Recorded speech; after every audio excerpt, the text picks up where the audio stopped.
Alhamdulillahi Rabbil Alamin. Wassalatu wassalamu ala asyrafil anbiya'i wal mursalin wa ala alihi wa ashabihi ajma'in. Raditu billahi rabba wa bil islami dina wa bi Muhammadin nabiyya wa rasulah. Rabbi shrah li sadri wa yassir li amri wahlul 'uqdatam min lisani yafqahu qawli. Allahumma ij'al jam'ana hadza jam'an marhuma wa tafarruqana min ba'dihi tafarruqan ma'suma. Kaum muslimin dan muslimat sidang jamaah subuh yang dirahmati Allah.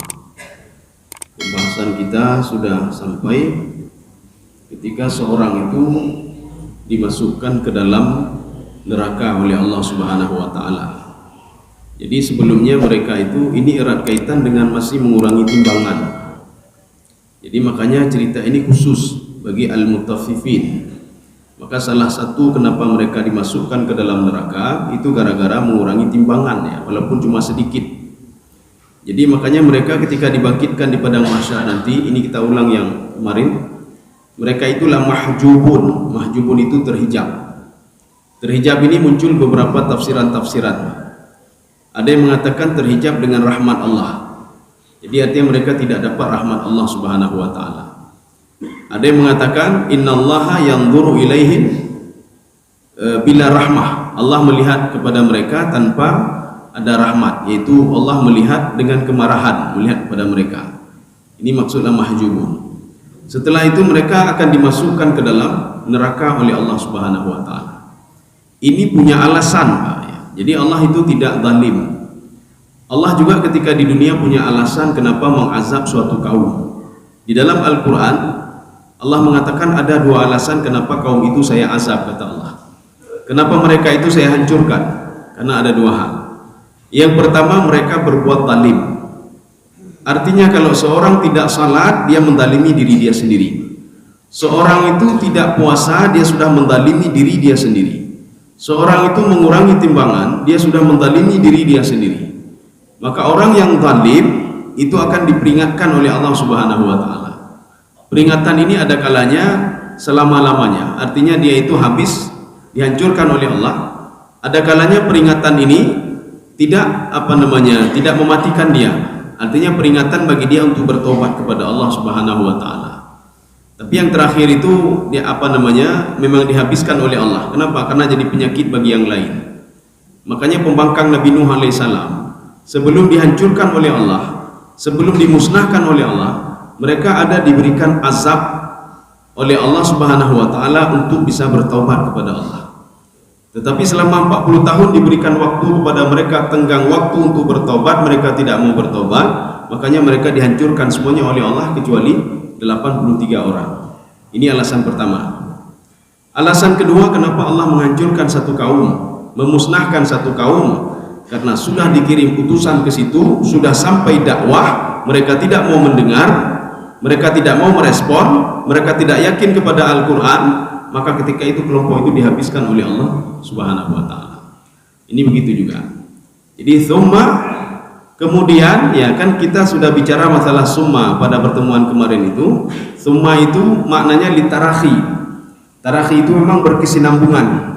Jadi dia berurutan, tapi urutan waktunya sangat lama sekali. Maka di antara seorang itu berdiri di padang mahsyar dan dimasukkan ke dalam neraka, itu tenggang waktunya lama sekali. Berbeda dengan waktu di dunia. Waktu di dunia kalau kita umur 60 tahun itu pendek sekali waktunya. 100 tahun itu pendek sekali waktunya. Dibandingkan kalau kita nanti berdiri di padang mahsyar, dalam satu riwayat dikatakan khamsina alfasanah, 50.000 tahun.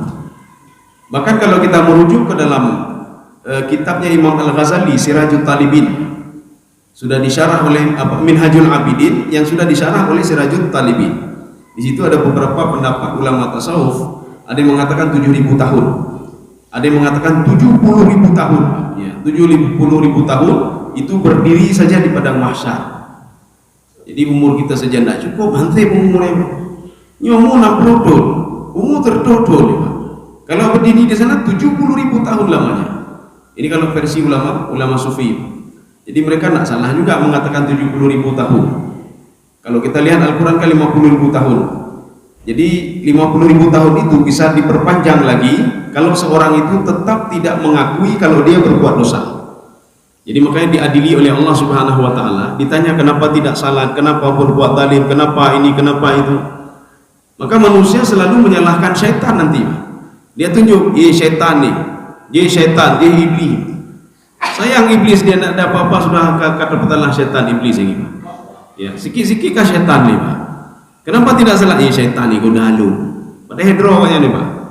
Kita kan sudah pernah membahas di dalam kitab Minhajul Abidin. Seorang itu susah beribadah itu gara-gara 4 hal. Yang pertama gara-gara dunia. Jadi gara-gara dunia dia susah ibadah. Gara-gara banyak harta dia susah ibadah. Ya. Kalau dulu ibadahnya enak sekali, tapi gara-gara harta bisa mengganggu dia dalam beribadah. Dia baru beli kendaraan baru diletakkan di luar, dia salat, Allah Akbar, reng tuh ndak, makai cu Honda nih, makai cu Honda. Itu yang ingin kita salahkan siapa itu? Apakah syaitan?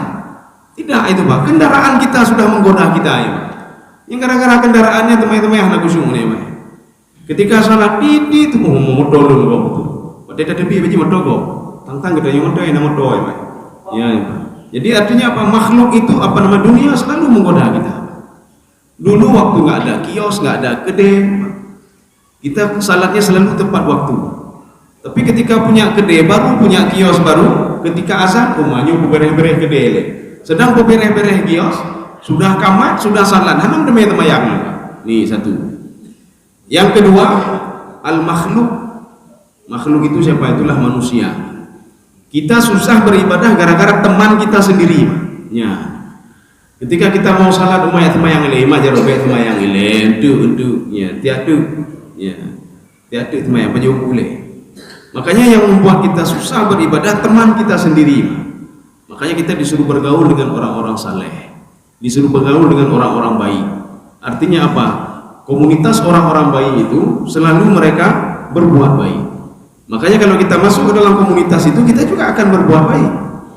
Maka hati-hati kalau anak kita itu, walaupun di rumah kita ajarkan semaksimal mungkin, kalau komunitas dia adalah komunitas orang tidak baik, maka dia akan dibentuk oleh komunitas yang tidak baik itu. Jadi ada seorang bapak-bapak datang ke saya begini, dia mengeluh, bagaimana anak saya tidak salat katanya. Anilun hanai temayang, hanai baca Al-Quran. Padahal di rumah saya didik dia salat, saya didik baca Al-Quran katanya. Saya didik dia disiplin. Saya bilang begini, Bapak ajarkan anak berapa jam? Cuma 1 jam di rumah. Bapak tahu nggak pergaulan anak bapak di luar berjam-jam, melebihi 1 jam anak bapak di sini? Bapak tahu nggak anak bapak bergaul dengan orang-orang yang tidak salat? Walaupun bapak mengajarkan salat anak bapak di rumah ini, tidak tahu saya. Coba bapak cek dulu Pak. Artinya apa? Komunitas anak bapak di luar itu memberikan pengaruh yang lebih besar kepada anak bapak dibandingkan 1 jam yang bapak ajarkan kepada anak bapak pendidikan agama. Ya, jadi beda betul anu. Salah komunitas dia. 2. Yang ketiga baru syaitan. Ya, dia pada posisi 1, 2, 3. Artinya ketiga tapi kedua dari atas. Setan itu setan yang menggoda kita. Itu pun dia menggoda kita tidak memaksa dia, Pak. Dia cuma menggoda saja, mengajak saja. Kemudian yang pertama itu baru an-nafsu. Nafsu manusia itu sendiri, Pak. Kecenderungan untuk berbuat baik dan kecenderungan untuk berbuat berbuat jahat. Jadi jangan salahkan setan. Salahkan nafsu itu sendiri.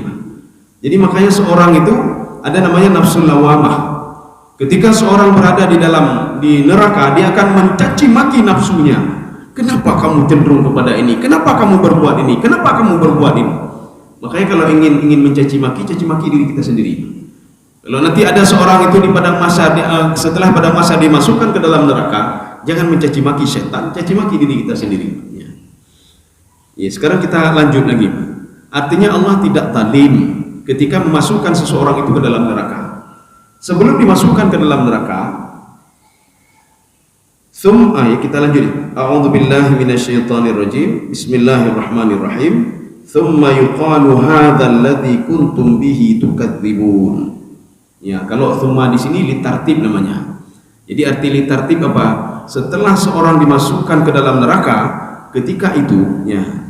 Ini bukan bisa juga litabaudul ahwal, bisa saja waktunya panjang, bisa saja waktunya pendek. Ketika akan dimasukkan, malaikat mengatakan inilah balasan terhadap apa yang kamu lakukan di dunia.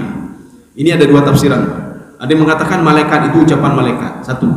Yang kedua itu adalah ucapan Allah Subhanahu wa taala. Allah mengatakan kepada penduduk neraka, kamu dapat neraka akibat kamu dulu di dunia kamu mendustai saya. Kamu tidak percaya kepada hari kiamat, kamu tidak percaya kepada Al-Quran, kamu tidak percaya kepada Muhammad sallallahu alaihi wasallam. Ya, jadi makanya Allah katakan begini, "Tsumma yuqalu hadzal ladzi kuntum bihi tukadzibun." Tukadzibun kita sudah membahas pada pertemuan yang lalu. Maksud bohong tidak yakin, kita tidak yakin kepada alam barzakh karena kita belum melalui alam barzakh. Dan alam barzakh itu orang yang sudah masuk alam barzakh nggak ada kembali lagi, ya. Paling enggak kalau kembali kan kita tanya, "Hai bagi pandi alam barzakh nama ya nih, Pak." Nyomat aja yang sudah masuk ke alam barzakh tidak pernah kembali lagi, tidak ada kembali lagi. Kecuali apa? Yang kalau ada nanti urung-urung kan lagi level-level kita nyokan, Pak. Itu seperti level-levelnya muridnya Imam Al-Ghazali. Ketika Imam Al-Ghazali sudah meninggal dunia, muridnya berdoa kepada Allah Subhanahu wa taala, minta kepada Allah supaya dipertemukan dengan gurunya. Bukan sekali dua kali, tidak, beberapa kali dia minta. Karena karamahnya itu, mukasyafah hatinya itu sudah dibuka oleh Allah. Jadi makanya permohonannya itu dikabulkan oleh Allah. Sehingga muridnya ketika di dalam mimpinya ketemu dia dengan Imam Al-Ghazali, dia melihat Imam Al-Ghazali tinggal di sebuah tempat yang luar biasa.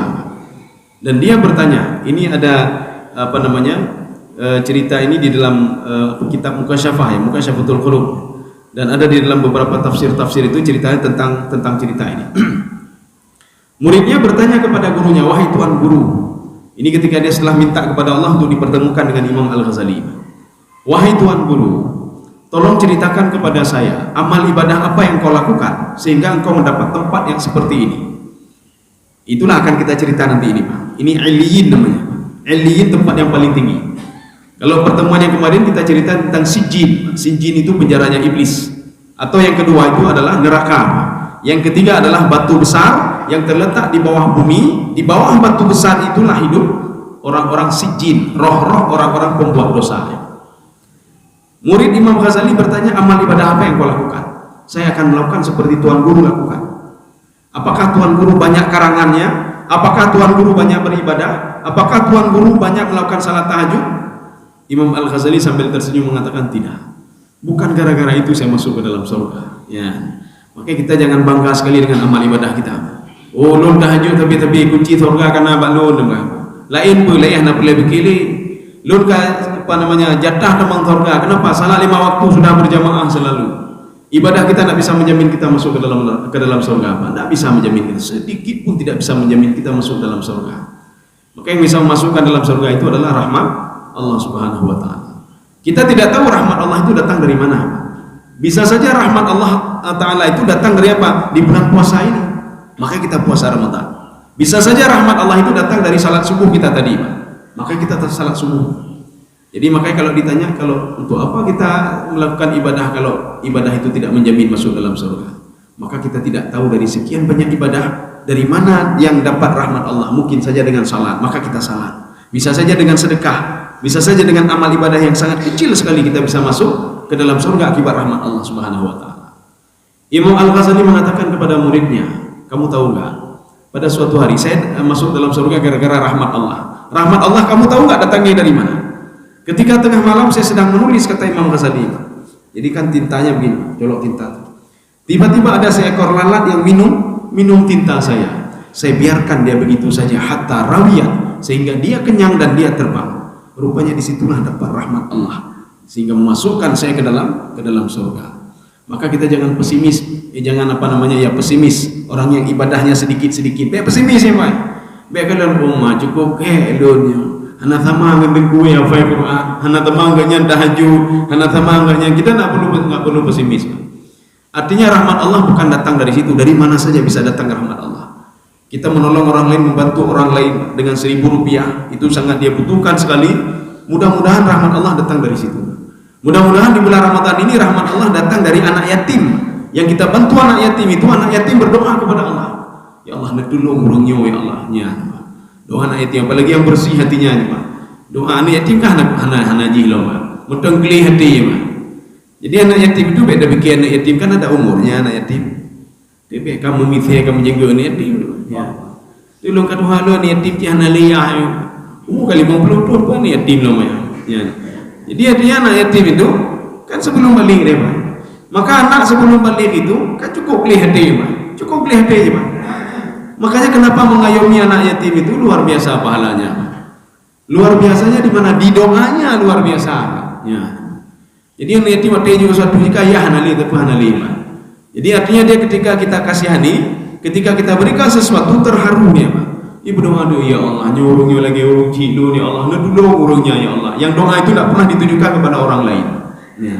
Bisa saja dari situ muncul rahmat Allah Subhanahu wa taala. Kaum muslimin sedang kami dirahmati Allah. Ya, sekarang kita masuk kelompok yang kedua. Jadi yang pertama tadi Allah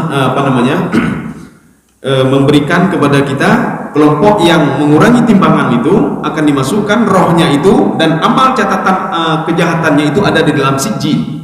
Dengan catatan-catatannya di dalam sijil. Makanya ketika dia dibangkitkan di padang mahsyar, catatan itu tidak asing lagi bagi dia. Maka apa kata dia? Ya laitani, ya laitaha, apa? Wa amma man utiya kitabahu bishimali fayaqulu ya laitani lam uta kitabiyah. Ya Allah, tidak usah kau berikan lagi catatan ya Allah. Saya sudah tahu. Ya namanya. Maka ketika di padang mahsyar akan diberikan catatan oleh Allah, tidak usah kau berikan catatan. Saya sudah tahu isinya ya Allah. Ya namanya. Saya sudah tahu isinya. Walaupun nanti ada sebagian kelompok yang berdebat dengan Allah, berdebat dengan Allah. Ada kelompok yang dia tidak meyakini catatan yang sudah diberikan oleh Allah itu. Makanya Rasulullah pada suatu hari tersenyum. Ditanya oleh sahabat, kenapa engkau tersenyum ya Rasulullah? Apa dijawab oleh Rasulullah? Kalian tahu nggak? Nanti di padang mahsyar, kata Rasulullah, di padang mahsyar ada satu kelompok yang sudah diberikan catatannya oleh Allah, dia berani-berani membantah Allah Subhanahu wa taala. Ini memang agak lucu juga ceritanya nih, Pak. Sehingga membuat Rasulullah tersenyum, Pak. Cerita ini ada di dalam tafsir Sawi, Pak. Tidak ada dalam tafsir Jalalain, tidak ada dalam tafsir Al-Qushairi, tidak ada dalam tafsir Sya'rawi, Pak. Dan tidak ada dalam tafsir At-Tabari dan lain sebagainya. Memang unik juga tafsir Sawi itu mengungkap cerita ini. Jadi rupanya ketika catatan itu diberikan kepada dia, apa kata Allah? Ini catatan kamu. Ketika kamu berbuat dosa, ini dosa-dosa kamu. Kamu tidak salat, tidak puasa. Apa kata orang tadi, Pak, kelompok tadi? Mereka tidak meyakini catatan ini. Hok ini, ya, aneh betul. Ini hok, tidak percaya kami. Hok ini. Ya.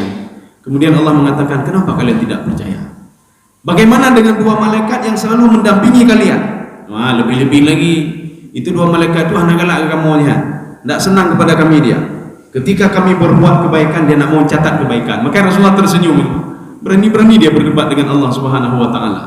Kalau seandainya kesaksian itu sudah lengkap sama Allah, tapi dia berani berdebat juga. Ini dua malaikat ini tidak apa namanya? Dia tidak senang sama saya. Ketika saya berbuat kebaikan tidak dia catat. Ketika saya buat kejahatan dia catat. Ya, sudah dua, dia berdebat dengan Allah. Kalau kamu tidak percaya juga, bagaimana dengan Lauhul Mahfuz? Sudah tercatat semua di situ. Lebih-lebih lagi itu ya Allah. Itu sudah zalim. Saya belum berbuat sesuatu tapi di Lauhul Mahfuz sudah tercatat kalau saya masuk ke dalam neraka. Saya tidak mau terima itu. Akhirnya Allah bertanya, sekarang kamu percaya sama siapa kamu? Sama catatan kamu tidak percaya. Sama dua malaikat kamu tidak percaya. Sama Lauhul Mahfuz juga kamu tidak percaya. Apa kata pemuda tadi? Saya percaya kepada diri saya sendiri. Bukan kata Allah. Kalau kamu percaya kepada diri sendiri, yauma idzin tuhadditsu akhbaraha.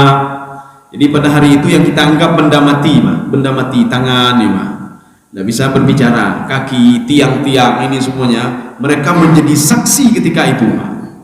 Makanya semua kegiatan yang kita lakukan, ini kita nggak usah ngomong yang lain lah. Ini tangan ini terus merekam nih, Pak. Kepala ini merekam semuanya, Pak. Kaki ini merekam semuanya apa yang kita lakukan di dunia ini, Pak. Walaupun tidak ada yang lain yang lihat, walaupun tidak ada dua malaikat ini tangan juga tetap merekam. Direkam, apa yang kita ambil direkam, apa yang kita lakukan direkam. Ya. Jadi makanya ketika itu tangan mengatakan saya sudah mencuri punya orang lain, saya tidak pernah sujud kepada engkau ya Allah. Dijawab oleh kaki, saya tidak pernah pergi ke masjid ya Allah. Kemudian pemuda tadi mengatakan, kenapa kalian bersaksi kepada saya? Kalian kan yang tuannya kan saya, kata. Dijawab oleh tangan, Pak. Dijawab oleh kaki dan lain sebagainya. Antakanallahu alladzi antaka kulla syai'. Kami bisa berbicara, kami bisa bersaksi karena Allah meminta kami untuk bersaksi. Kalau kamu berbuat ini, kamu berbuat ini. Ya. Jadi hati-hati, Pak.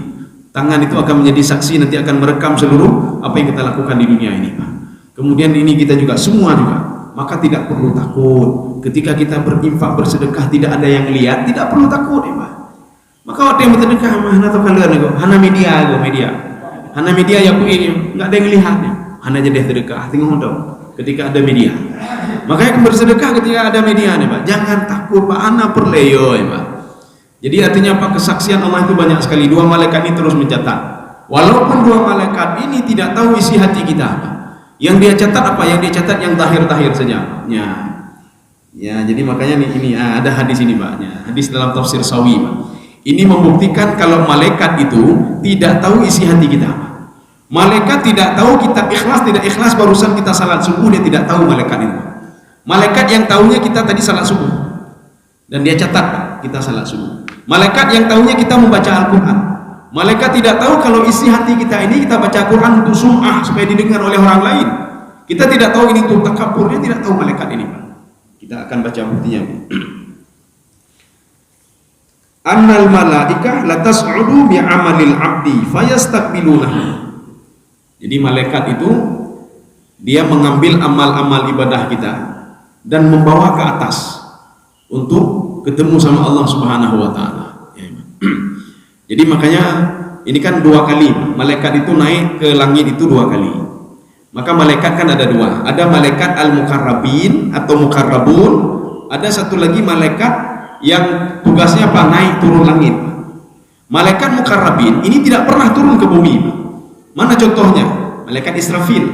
Israfil tidak pernah turun ke bumi, dan tidak pernah dia minta kepada Allah. Umanya kahit hai berdua rumah yuti aja. Ya, tidak pernah, ya. Tidak pernah. Dia tetap terus seperti itu. Kita bisa melihat nanti di dalam kitab Al-Bidayah wa Nihayah. Itu mengatakan kalau malaikat Israfil terus berada di langit. Ada malaikat-malaikat tertentu juga yang terus berada di langit, yang terus bertasbih kepada Allah Subhanahu wa taala sampai hari kiamat. Dan dia tidak pernah mengenal bagaimana bumi itu. Satu. Yang kedua, itu malaikat yang kalau kata Imam Jalalain, yashtaghiluna bi umuri dunya, bi tadbiri umuri dunya. Dia sibuk dengan urusan dunia. Kan lagi sibuk katanya, sibuk dengan kedai kan, mabetalah ya. Sibuk dengan urusan dunia maksudnya. Dia naik turun dengan catatan amal ibadah manusia. Dia turun ke bumi dengan memusnahkan manusia atau memberikan rezeki kepada manusia. Ya. Jadi makanya naik turun salah satunya apa? Malaikat yang mencatat amal ibadah kita. Kan dua kali naiknya. Di waktu subuh sekali, di waktu asar sekali. Di waktu subuh tadi ini sudah malaikat baru nih, Pak. Ini di samping kita ini malaikat baru nih, Pak. Dua malaikat ini catatan kita catatan baru nih, Pak. Ban semayang subuh. Di sini al-fitrah. Itu tadi, Pak. Kalau nak percaya nanti lihat dari kemah apa betul apa enggak catatannya, Pak. Ya. Kemudian setelah itu nanti waktu asar, dua malaikat ini di samping kita dia akan naik ke atas, Pak. Inilah namanya latas'udu bi amalil 'abdi. Jadi Rasulullah mengatakan nanti dua malaikat ini dia akan naik ke langit dengan amal ibadah kita. Ba ini apa maknanya? Ba itu ba lil iltisak. Amal ibadah kita itu dikemas sedemikian rupa dan dibawa kepada Allah Subhanahu wa taala. Fa idza intahau bihi ila ma syaa Allah min sultanihi auha ilaihim. Ketika amal itu sudah sampai kepada Allah Subhanahu wa taala, apa kata Allah kepada malaikat ini? Allah mengatakan, antum hafadah ala abdi, kalian itu terus menjaga hambaku. Apapun yang mereka lakukan sedikit pun tidak luput dari catatan kalian. Apapun yang kita lakukan, Pak, sedikit pun tidak luput. Jadi artinya malaikat ini baik, sangat cermat sekali dia melihat ini manusia. Satu, tapi kata Allah, kalian cuma menjaga dia, menjaga zahir dia. Wa ana raqib ala ma fi qalbihi. Tetapi saya terus menjaga hatinya. Kalau hati ini bukan malaikat yang jaga, hati ini Allah yang jaga. Maka kalau kita muncul dengki dalam hati, kita muncul kegundahan dalam hati, yang tahu cuma Allah Subhanahu wa taala. Dua malaikat tidak pernah tahu kalau kita gundah dalam hidup kita, tidak pernah tahu. Kita sedang duduk-duduknya gundah, Mbak Oma. Nyopeng ke buka puasa pandai peng di buka puasa. Nya malaikat ini dipuy, Tidak pernah dia bercerita apa pun, dia pikir nggak tahu dia. Malaikat ini tidak tahu. Yang tahunya apa? Malaikat cuma menjaga saja. Ya. Cuma Allah mengatakan wa anar raqibu ala qalbihi. Saya yang menjaga hatinya adalah saya. Kamu menjaga tubuhnya, saya menjaga hatinya. Makanya Allah mengatakan wa innahu akhlasa amaluhu faj'aluhu fi illiyin. Jadi kalau seandainya amal ibadahnya itu ikhlas karenaku, nanti akan aku letakkan di dalam illiyin catatannya, dan dia juga akan ke illiyin. Inilah pembahasan kita nanti, ya, illiyin. Tetapi kata Allah Subhanahu wa taala, apa lagi tadi? Wa qad ghafartu lahu. Sudah saya ampuni dosa-dosanya. Maka kalau ada orang sudah ke illiyin, itu kalau sudah sampai ke sananya, dosa-dosa sudah diampuni oleh Allah Subhanahu wa taala. Makanya ketika dibangkitkan di padang mahsyar nanti, seorang sudah tahu saya akan dimasukkan ke dalam surga. Kenapa? Karena sebelumnya di alam barzakh itu sudah diletakkan di illiyin dan sudah diampuni dosa-dosanya oleh Allah Subhanahu wa taala. Tidak mungkin orang di dalam illiyin itu punya dosa, tidak mungkin. Ya. Tapi satu lagi, wa innaha latas'udu bi amalil 'abdi. Nah, ini diulang lagi oleh Allah Subhanahu wa taala. Fa idzan tahu bihi ila ma syaa Allah auha ilaihim. Ini diulangi lagi oleh Allah. Ketika nanti Allah mengangkat lagi amal seorang hamba, ketika sampai kepada Allah, Allah mengatakan, kalian itu hafadzah, cuma menjaga tubuhnya saja, sedangkan saya menjaga hatinya. Apabila dia tidak ikhlas beribadah kepadaku, maka akan aku ambil dia, akan aku ambil catatannya, aj'aluhu fi sijjin, akan aku letakkan dia di dalam sijjin. Inilah cerita tentang sijjin dan illiyin. Jadi sijjin itu penjaranya iblis, illiyin itu di atas. Ya, sebentar lagi akan kita bahas ini. Mana dia? Ya, kita lanjut sini, Pak. Kalla, ya, jadi kemarin itu tentang sijjin, sekarang tentang illiyin. Kalla di sini ada 3 kali diinikan oleh Allah Subhanahu wa taala. Di dalam ayat ini ada 3 kali. Kalla itu artinya apa? Kalla itu benar. Kalian harus yakin. Apa yang aku lakukan ini yakin betullah kalian. Yakinlah kalian kepada Al-Qur'an. Yakinlah kalian kepada Muhammad sallallahu alaihi wasallam. Arti yakin kepada Nabi Muhammad. Yakinlah kepada hadisnya. Hadis itu ada tingkatan-tingkatannya. Jadi jangan yakin ke hadis dhaif dan hadis dhaif yakin ke karena nanti ada juga hadis dhaif. Jadi hadis dhaif, kalau kita ini nanti merasa bimbang dan bingung. Saya sebenarnya ada aplikasinya sama teman saya. Cuma sampai berapa giga itu, maka tidak masuk dalam HP. Maka waktu itu dia akan memberikan aplikasi itu ke dalam laptop saya. Cuma karena lupa saya beli laptop, akhirnya aplikasi itu tidak jadi diberikan. Dia itu pakar hadis ya. Beliau pakar hadis, memang jurusannya hadis, S1 hadis, S2 hadis, S3 juga hadis. Jadi saya minta kepada beliau, ada nggak aplikasi tentang hadis? Ketika kita menulis sebuah hadis, di situ nanti disyarah semuanya, dijelaskan semuanya. Hadis ini jenisnya sahih. Hadis ini ada di dalam kitab ini, kitab Imam Al-Bukhari, matan ini begini. Matannya begini. Hadis ini hadis dhaif. Hadis ini tidak benar. Hadis ini lemah. Hadis ini kuat. Alasannya semua dibahas semua itu. Ya. Jadi sudah mudah sekarang, sudah ada aplikasi. Tapi kalau tidak ada aplikasi itu juga, sekarang ada juga kitab hadis dhaif. Hadis dhaif ada. Kemudian ada hadis palsu lagi. Ya, hadis palsu loh, ya. Maka jangan sembarangan nanti menggunakan hadis-hadis palsu. Tak pakai hadis palsu untuk ini. Ini salah satu yang hadis hadis dhaif ya. Hadis bahkan dikatakan hadis mungkar ya. Sekarang ada kumpulannya itu, kumpulan hadis-hadis mungkar. Termasuk salah satunya apa? 10 bulan puasa yang pertama ya rahmat. 10 bulan yang kedua apa lagi? Maghfirah. 10 bulan yang ketiga itqum minan nar. Jadi ini saya punya bukunya ini, Pak. Jadi saya punya kitabnya. Beliau itu memang Ilalil Hadis ya, kitab Ilalil Hadis. Di situ diterangkan semuanya. Perawi ini, hadis ini salah satunya pembohong. Perawi tadi ini pembohong. Bahkan di dalam hadis ini dikatakan hadis ini hadis mungkar. Bahkan di dalam satu tafsir itu dikatakan ini hadis mungkar. Tidak bisa dipakai hadis ini. Rahmat Allah itu bukan di 10 Ramadan saja. Rahmat Allah itu di bulan yang lain juga rahmat Allah. Semua Ramadan itu rahmat Allah. Makanya nanti pada 10 yang kedua itu apa tadi? Maghfirah. Apakah ampunan Allah tidak ada di bulan yang lain? Apakah ampunan Allah itu tidak ada di bulan 10 yang pertama? 10 yang ketiga itu kuminan nar. Makanya kalau ada orang meninggal, baik meninggal ini, naik ke mulut surga ada.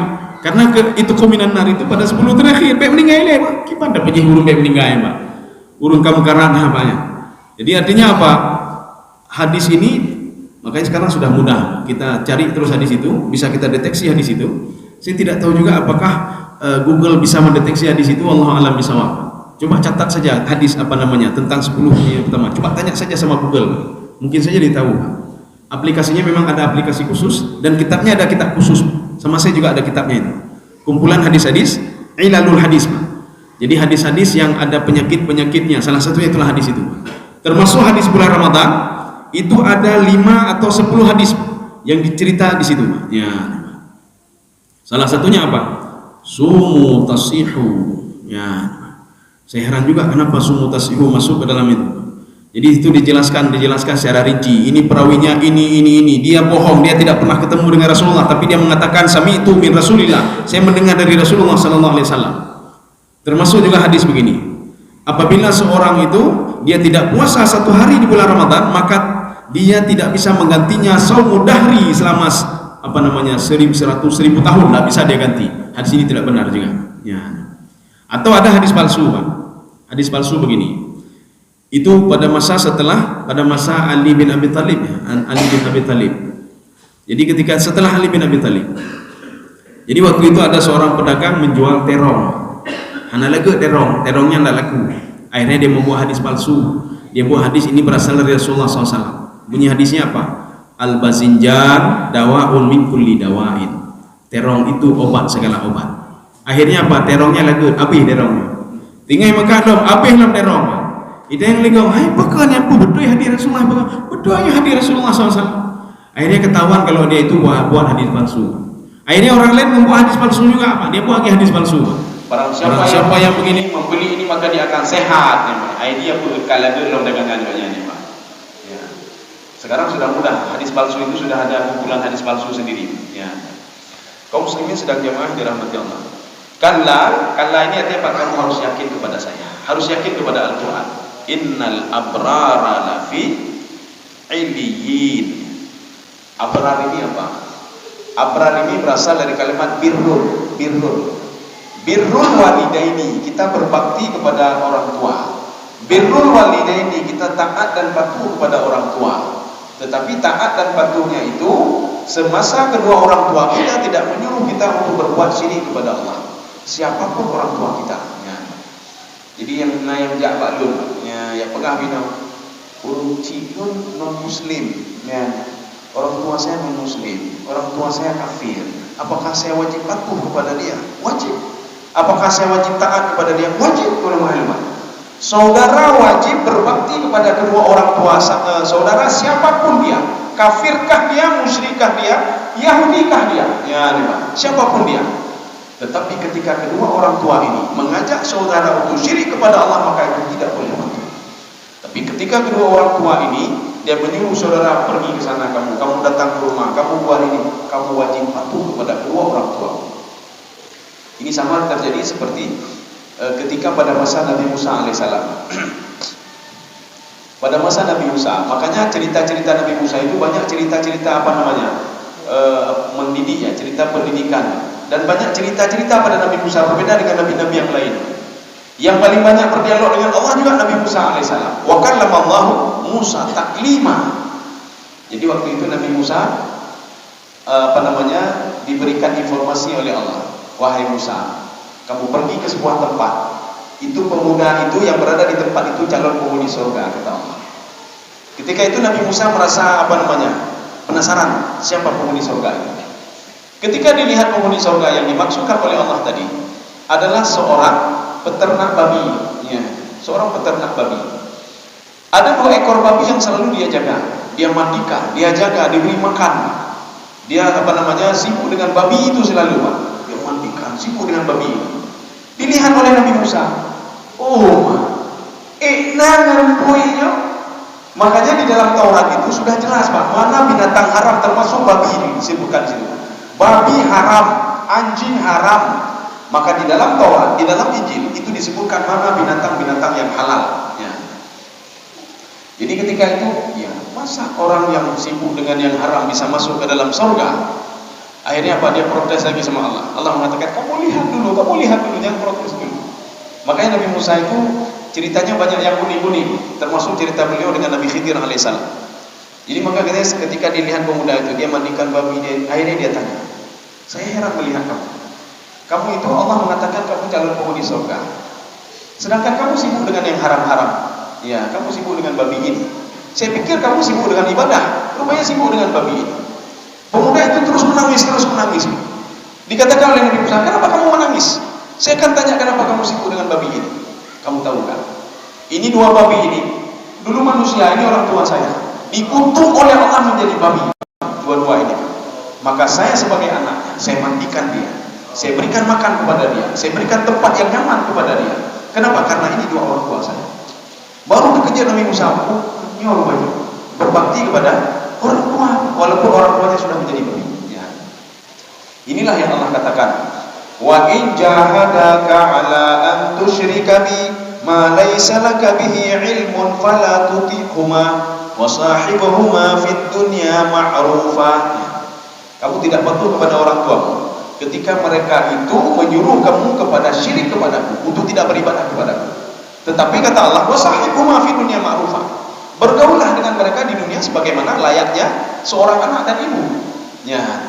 Jadi walaupun dia itu non muslim, dia menyuruh kepada kamu, memaksa kamu untuk masuk agama mereka dan memaksa kamu untuk tidak patuh kepada Allah, jangan kamu lakukan. Tetapi hubungan kamu dengan mereka sama seperti orang tua dan anak. Nah, sama pemuda tadi. Mungkin gara-gara hubungan kita dengan orang tua seperti itu, kita bisa masuk dalam surga, rahmat Allah dapat dari situ. Ya. Kaum muslimin sedang jemaah dirahmati Allah. Innal abrara lafi 'illiyin. Jadi 'illiyin itu ada yang mengatakan fis samai sabi'ah, pada langit yang ketujuh. Ada yang mengatakan di bawah langit ketujuh. Ada yang mengatakan apa? Di atas langit yang ketujuh. Ada yang mengatakan apa? Di bawah aras. Arti di bawah aras itu adalah gambaran. Langit itu artinya tinggi sekali, jauh sekali. Kita akan membuktikan kalau langit itu jauh sekali, tinggi sekali, aras itu jauh sekali dan tinggi sekali. Pada suatu hari ada malaikat namanya Hiskail. Malaikat Hiskail ini memiliki sayap 16.000 sebelah kanan, 16.000 sebelah kiri. Ya. Jadi jauh antara satu sayap dengan sayap yang lain 20 tahun perjalanan kaki. Itu malaikat itu Hiskail. Malaikat Hiskail ini dia meminta kepada Allah, ya Allah, saya akan melihat arasmu ya Allah. Ya. Artinya dia akan pergi melebihi langit ketujuh itu. Apa kata Allah? Kamu tidak sampai insya Allah. Akhirnya apa? 16.000 sebelah kiri, 16.000 sebelah kanan ditambah double 2 kali oleh Allah, menjadi 32.000. Jarak antara satu sayap itu 20 tahun perjalanan kaki. Sekali kepak sayapnya sampai berapa ribu tahun. Dia kepak lagi, tidak sampai. Ketika tidak sampai, dia sujud di depan Allah Subhanahu wa taala. Sehingga dia mengatakan sabbihisma rabbikal a'la, sabbihisma rabbikal a'la. Maka inilah ayat yang sabbihisma rabbikal a'la alladzi khalaqa fasawwa. Jadi ayat apa sabbihisma. Sehingga Rasulullah mengatakan, jadikanlah doa malaikat ketika sujud itu fi sujudikum, ketika kalian sujud. Subhana rabbiyal a'la wa bihamdi, subhana rabbiyal a'la wa bihamdi. Ini membuktikan apa? Ya Allah, kekuasaan itu luas sekali ya Allah. Kekuasaan itu besar sekali ya Allah. Bumi ini tidak ada apa-apanya ya Allah. Bumi kan double di bumi ya Allah. Kalau kita bandingkan dengan matahari, apa ini bumi ya Allah? Kecil sekali. Jadi maka kalau kita hebat di dunia, hebat cuma di bumi kecil ini. Jadi makanya kalau kita tidak terkenal di dunia, ini kalau kita terkenal di Banda Aceh, cuma di Banda Aceh saja yang kenal kita. Orang Aceh besar ada ini, bukan hebat kan? Di Banda Aceh hebat, Aceh besar hebat. Oh saya hebat di Aceh, oh di Aceh saja hebat. Oh Medan Pak Iduri katanya. Oh saya hebat di Sumatera saja. Orang Jawa tidak ada mengenal kita, Iduri dan Jawa. Oh saya hebat di Indonesia ini, di Indonesia saja. Menyebut saja orang Iduri dan di Unaram. Yang presiden menyuruh ini, kalau tidak dikawal oleh pengawalnya, mereka tidak tahu kalau itu presiden. Ya, ini pun presiden itu. Pokoknya karena dikawal, waktu dikawal, oh presiden itu. Ya, nyohan ini. Oh saya terkenal di dunia. Kamu terkenal dunia, cuma dunia. Lupa terkenal di dunia. Jadi makanya Rasulullah mengatakan lebih baik kamu terkenal di akhirat, di langit. Langit itu kan luar biasa. Yang terkenal di langit itu sudah dikenal sama malaikat itu.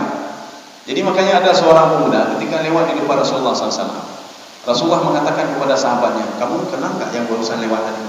Oh, urusan ilmu ya Rasulullah. Dari pakaian saja, bukan orang kaya. Dari penampilan saja dia bukan sahabat. Dari penampilan saja dia bukan orang malim ya Rasulullah, orang biasa ya Rasulullah. Ya. Dia tidak kami kenal ya Rasulullah, tidak terkenal orang itu ya Rasulullah, tidak seperti sahabat yang lain. Apa kata Rasulullah? Kalian supaya kalian tahu, kata Rasulullah, itu pemuda tadi. Dia sudah terkenal di langitnya, walaupun di bumi tidak terkenal. Di langit cukup dikenal oleh para malaikat. Sekali dia berdoa, doanya langsung diistijabah oleh Allah Subhanahu wa taala. Kenapa? Didukung oleh para malaikat. Malaikat melihat, so berdoa sebulan. Amin. Amin ya Allah, amin. Yang katanya ketika ada sembahyang yang amin berdoa, yang diterima oleh doa ya. Ya kalau ini malaikat yang amin ya, Pak. Kenapa? Karena dia sudah dikenal oleh langit, malaikat ini. Makanya kita ini kalau tidak terkenal di dunia, tidak ada masalah. Jangan merasa terkenal, keburu terkenal dunia. Bahkan ketika kita terkenal di dunia, bermasalah di padang mahsyar nanti. Kenapa bermasalah di padang mahsyar? Ketika ada satu kelompok akan digiring masuk ke dalam neraka, dia melihat kita, ya Allah, saya mengenal sebulan ya Allah, kata sudah sangkut lagi kita di situ. Kenapa kamu kenal dia? Ketika duduk-duduk di kedai kopi, dia pergi salat tapi dia tidak pernah mengajak kami. Ya, kalau kenal dia ya Allah. Itu akibat kita terkenal ya Pak. Ya. Tapi kalau tidak terkenal, kita masuk apa? Kalau masuk dalam surga, hanya orang yang protes-protes. Ini kalau kita masuk ke dalam surga, karena kita orang terkenal, diprotes oleh orang lain. Ya Allah, kami tidak mau si fulan masuk. Kami tidak mau juga, kami tidak mau. Kenapa? Karena sudah dikenal oleh orang lain. Kenapa kalian protes? Dia cuma ngomong saya tapi tidak pernah ngajak kami, ya Allah. Karena alasan nanti di padang mahsyar itu macam-macam. Seorang tidak mau masuk ke dalam neraka dan dia mencari hujah, apapun hujah itu, asal dia tidak masuk ke dalam neraka. Termasuk apa? Dia melihat orang yang dia kenal dulu di dunia menjadi hujah dia supaya dia tidak masuk ke dalam neraka. Jadi makanya kalau tidak terkenal ibu Muhammad atau duri bah dia kupui duri ligo ya. Wah ini duri yang hebat, kupui duri ligo. Lebih bagus dikenal oleh para malaikat dan dijaga oleh para malaikat. Dan kita pun kalau terkenal cuma berapa tahun, belum terkenal. Ketika balik sebelum balik kan tak terkenal. Ketika hebat menjabat balik-balik 20 tahun terkenal, 30 tahun terkenal 30 tahun. Oh, 40 tahun terkenal 40 tahun. Kalau cuma setelah itu kita tidak dikenal lagi oleh orang lain. Kalau dikenal sama malaikat, ketika di dunia dikenal sama malaikat, ketika kita mau meninggal dikenal sama malaikat. Makanya salah satu pemberitahuan Allah kepada Nabi Muhammad, wahai Muhammad, kamu tahu nggak apa yang diperebutkan oleh malaikat di langit? Nabi Muhammad mengatakan, saya tidak tahu ya Allah. Ketika ada seorang beriman yang dikenal oleh dia meninggal dunia, dia itu berebut untuk mengambil rohnya. Biar saya saja. Ya, sebagai penghormatan kepada roh tadi. Ya. Tapi kalau seandainya ada orang yang berbuat dosa meninggal dunia, dijenguk oleh malaikat, tahu, kan ada duri di sawan, anak mayang tu ada penuhnya. Ada penuh. Ada yang berupah malaikat ini. Maka di kalian-kaliannya, kalian kata, alah di bulannya ya penuhnya. Ya. Makanya urusan mencabut nyawa itu urusan malaikat itu saja. Malaikat ini tidak turun. Tetapi kalau orang beriman yang ini, sungguh malaikat itu turun. Merupah malaikat dan membawa rohnya ke Iliyin. Ya. Innal abrara lafi Iliyin. Maka abrar di sini itu ditafsirkan di dalam tafsir Syaukani. Apa kata beliau? Al-muti'in. Mereka orang-orang yang patuh kepada Allah. Ketika disuruh puasa Ramadan, puasa. Ketika dikatakan jangan lihat maksiat, tidak lihat maksiat. Ketika dikatakan jangan ngomong yang tidak ngomong yang ini. Ketika dikatakan ngomonglah yang baik-baik, dia ngomong yang baik-baik. Ketika Allah katakan jangan buat ini, jangan buat, dia tidak buat. Ini muti'in namanya. Maka kalau kita ingin roh kita itu diperbukakan oleh malaikat, patuhlah dan taatlah kepada Allah. Di dalam sebuah diskusi, ketika Allah sudah cinta kepada hambanya, ini adalah diskusi itu. Innallaha idza ahabba 'abdan, Allah kalau sudah cinta kepada seorang hamba, Allah akan mengatakan kepada malaikat-malaikat, bilang 1 sampai lagi ke-7, wahai malaikatku, saya cinta sekali kepada si fulan. Bagaimana pendapatmu? Malaikat mengatakan begini, kalau engkau sudah cinta kepada si fulan, kami juga cinta kepada si fulan. Siapa si fulan itu ya Allah? Makanya si fulan itu selalu dilihat oleh malaikat, siapa dia? Bukan lihat amal ibadahnya, tidak. Bukan melihat dia tahajudnya segini-gini, tidak. Hanya perlu tahajud dulu, hanya ikhlas ibadah kepada Allah. Maka yang dibutuhkan adalah continue dalam beribadah, walaupun ibadah itu cuma sedikit. Kita ini yang bisanya apa? Kita baca Al-Quran tidak bisa, tahajud tidak bisa, semua tidak bisa. Yang bisa cuma berzikir saja. Setelah salat duduk di sudut masjid, astagfirullah, astagfirullah, astagfirullah. Terus continue nih. Atau sebelum tidur kita selalu baca doa. Selalu baca doa. Kita baca doa tidur atau baca ayat kursi. Allahu la ilaha illa huwal hayyul qayyum. Yang lain hanya ayat kursi mendampingi. Duduk lebat duduk masjid. Allahu la ilaha illa huwal hayyul qayyum. Ketika terjadi musibah gempa, Allahu la ilaha illa, terus continue. Allah lebih senang kepada hal yang continue ini dibandingkan hal-hal yang banyak alih-alih tapi tidak continue. Kita berzikir sejam, 2 jam, 3 jam berzikir. Tapi setelah sebulan anda berzikir lagi. Dia dah Mekah kafir ada wahai belum mahnya. Hanti mana madanya. Jadi artinya apa? Lebih bagus kita melakukan sesuatu itu 5 menit saja tapi continue. Atau 2 menit saja. Baik redu. Astagfirullah, astagfirullah, astagfirullah. 2 menit. Nanti waktu salah itu astagfirullah, astagfirullah. Ini lebih bagus dibandingkan banyak amal ibadahnya tapi tidak continue dan istiqamah. Kaum muslimin sedang jemaah yang dirahmati Allah. Inilah namanya illiyin. Illiyin ini adalah sebuah kalimat majas, itu diambil dari kalimat ala. Ala ya'lu. Ala itu tinggi. Makanya illiyin dinamakan dengan illiyin, tempat yang paling tinggi. Sijjin, penjara, tempat yang paling bawah. Maka roh itu tidak ini dari 2 tempat. Kalau tidak di illiyin, fi sijjin. Disitulah anak nanti berpisah dengan ayahnya. Kalau ada ayahnya nanti fi sijjin, ketika anaknya di illiyin, kapan mereka ketemu? Ketika di padang mahsyar itu ketemu nantinya. Kaum muslimin sedang jemaah yang dirahmati Allah. Kita lanjut lagi. Berarti cuma 1 ayat saja ini, 2 ayat yang tidak apa-apa. Jadi insyaallah pertemuan selanjutnya kita lanjut wa ma adraka ma illiyun ya. Mungkin ada pertanyaan yang silakan.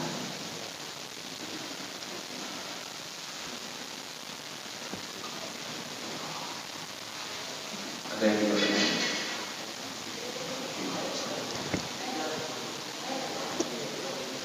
Oh itu ada ya.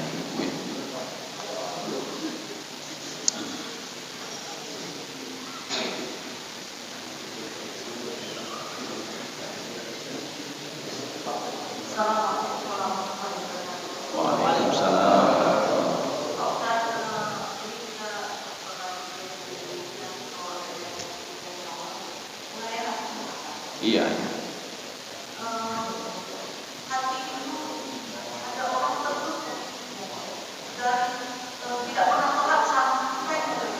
Iya.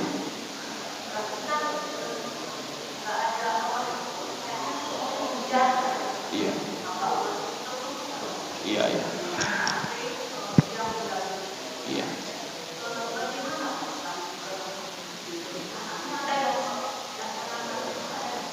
Iya. Oh ya, ya. Iya, iya.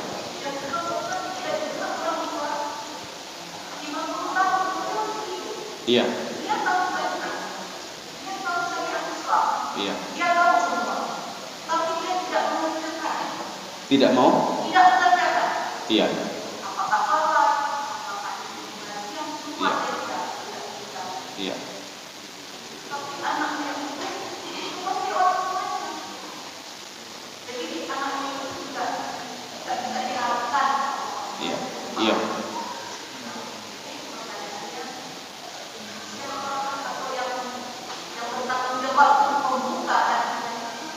Iya.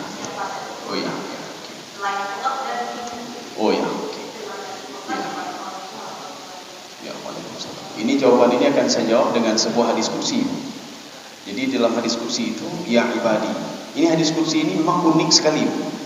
Jarang sekali hadis kursi itu dimulai dengan ya ibadi.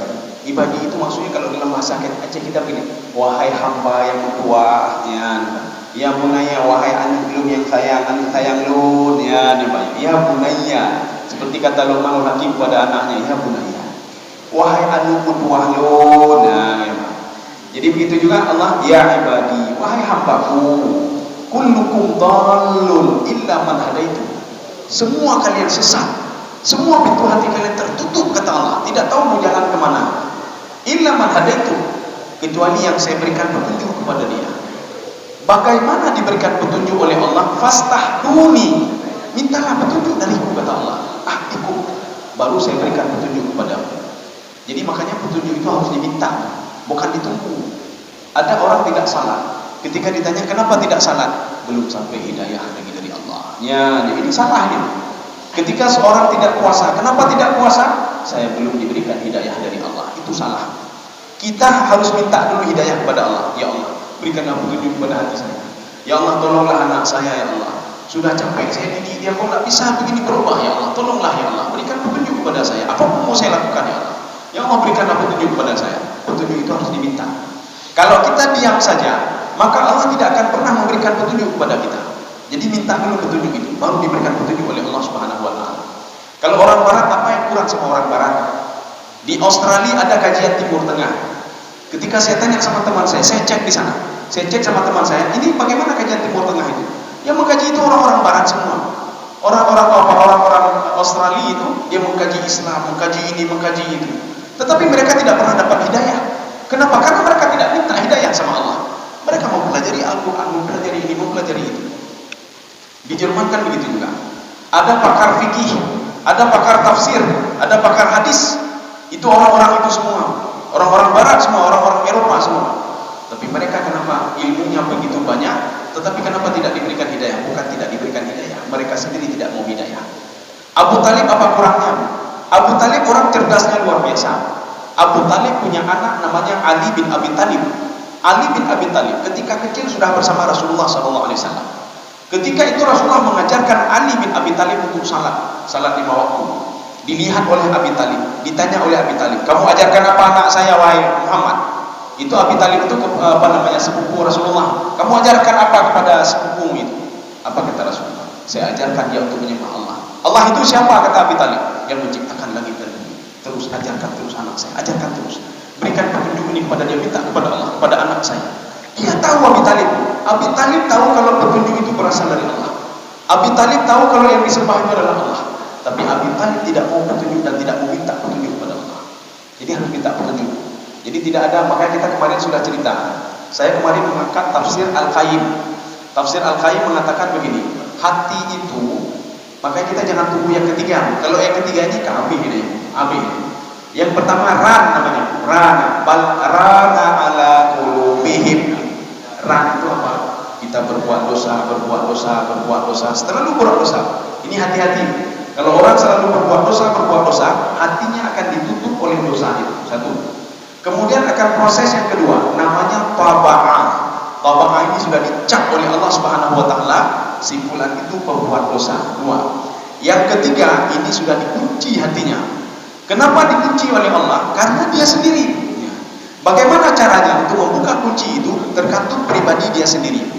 Jangan kita tunggu sama Allah. Biar dibuka kunci sama Allah. Tidak pernah akan dibuka oleh Allah sampai hari kiamat.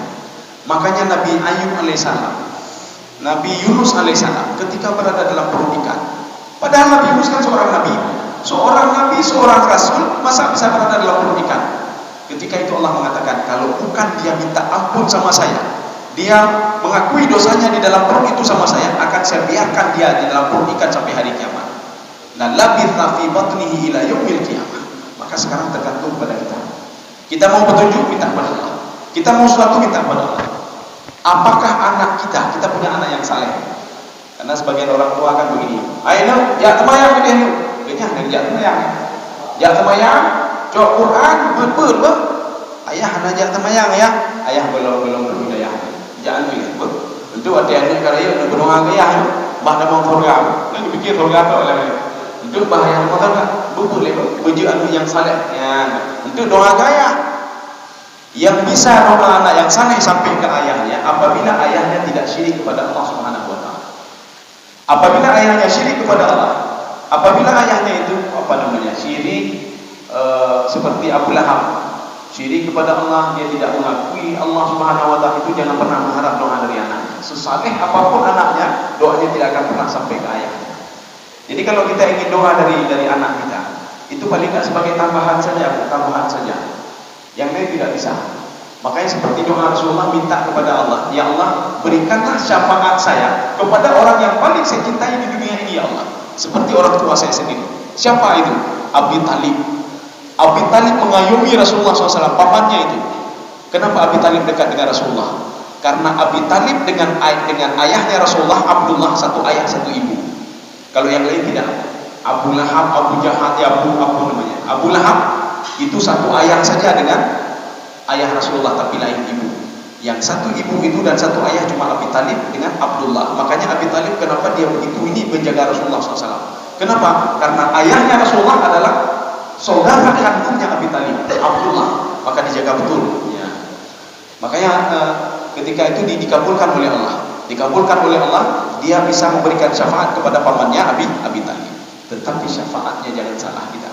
Abi Talib kan syirik kepada Allah. Abi Talib kan tidak mengakui Allah, walaupun dalam hatinya diakui. Dia tidak menyembah Allah Subhanahu wa taala.